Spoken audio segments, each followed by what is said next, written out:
बाद मुंबई के सभी फेरी वालों के लिए अंततः संसद द्वारा पारित कानून लगभग लागू हो गया।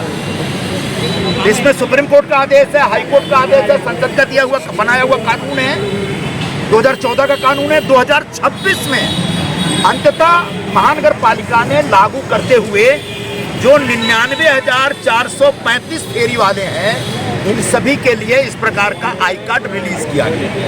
मतलब महानगर पालिका के कायदे के हिसाब से ये नोंदणीकृत फेरी वाले हैं, मतलब रजिस्टर्ड पंजीकृत हॉकर्स हैं। मतलब महानगर पालिका इनको रिकॉग्नाइज कर रही है कि ये मुंबई के हद में फेरी का धंधा करते हैं, कर सकते हैं और करना चाहिए।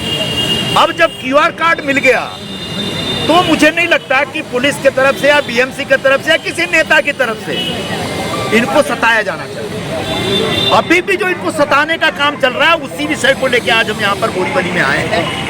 मुद्दा ये बताया जा रहा है कि साहब ये 150 मीटर की हद में आ गए। स्टेशन के 150 मीटर की हद में सुप्रीम कोर्ट का कोई ऐसा तथाकथित ऑर्डर है जिस ऑर्डर के हिसाब से कोई धंधा नहीं कर सकता। दुकानें चल सकती हैं, लस्सी बिक सकता है, समोसा बिक सकता है, लेकिन फूल नहीं बेच सकते, क्योंकि फूल में बम डाल देंगे, समोसे में कोई नहीं डालता। समोसा वाला भी मेरा ही आदमी, मेरा ही दोस्त है, मैं उसके विरोध में नहीं हूँ, मैं बात कह रहा हूँ। तो वो 150 मीटर के अंदर नहीं बैठना ठीक है, स्वीकार है, लेकिन जो लोग पिछले कई दशक से उस 150 मीटर के हद में धंधा करते आ रहे हैं, जैसे ये ताई फूल बेचते आ रही है पिछले 50 वर्षों से 150 मीटर की हद में, आज उसको कार्ड मिल गया है। तो अगर कार्ड मिल गया है तो ये अब अधिकृत हो गई वहां पे धंधा करने के लिए। आप कहते हैं 150 मीटर में नहीं बैठ सकते, तो फिर इनके कहीं और बैठने की जगह की व्यवस्था करिए। वो व्यवस्था कर नहीं रहे।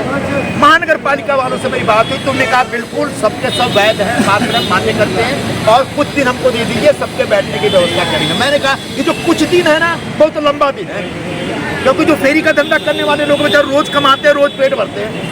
तो तुम्हारे कुछ दिन के चक्कर में अगर 2 साल तुम इंतजार कराओगे तो 2 साल तक इनकी भूख इंतजार नहीं करेगी, मर जाएंगे लोग भूख के मारे।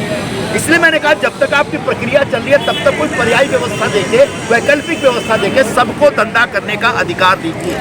आज बोरीवली में क्यूआर कार्ड बनने के बाद भी लोगों को सताया जा रहा है। इसी विषय को लेकर मैं आज यहाँ पे आया हूँ। अभी महानगर पालिका के अधिकारियों से मिलने की कोशिश करूंगा, अगर उनमें गट्स होगा, उनके पास जवाब होगा तो मिलेंगे, नहीं तो पतली गली से भाग भी जाएंगे। वो भाग जाएंगे तो हम बड़े अधिकारी के पास जाएंगे।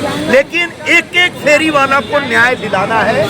जो वैध फेरी वाला, उसकी लड़ाई हम लड़ रहे हैं, अवैध फेरी वालों की लड़ाई हम नहीं लड़ रहे हैं, बल्कि महानगर पालिका और पुलिस चाहती है कि अवैध धंधा चलता रहे ताकि उनको हफ्ता मिलता रहे। तो हफ्ताखोरी हमेशा के लिए बंद होना चाहिए और मुंबई के जितने भी वैध नागरिक हैं, वैध फेरी वाले हैं, सबका धंधा वैधानिक तरीके से चलते रहना चाहिए।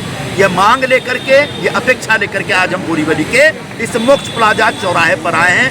किसी को अगर ये गलतफहमी है कि मैं सुप्रीम कोर्ट द्वारा प्रतिबंधित क्षेत्र में धंधा करने की बात कर रहा हूं, तो बहुत बड़ी गलतफहमी में है। वो दुष्प्रचार कर रहे हैं। हम ये कह रहे हैं कि 150 मीटर के बाहर बैठने की व्यवस्था करिए। जब तक नहीं होता तब तक उनको 2 रोटी कमाने के लिए घंटे 2 घंटे 3 घंटे मोहलत दीजिए। धन्यवाद।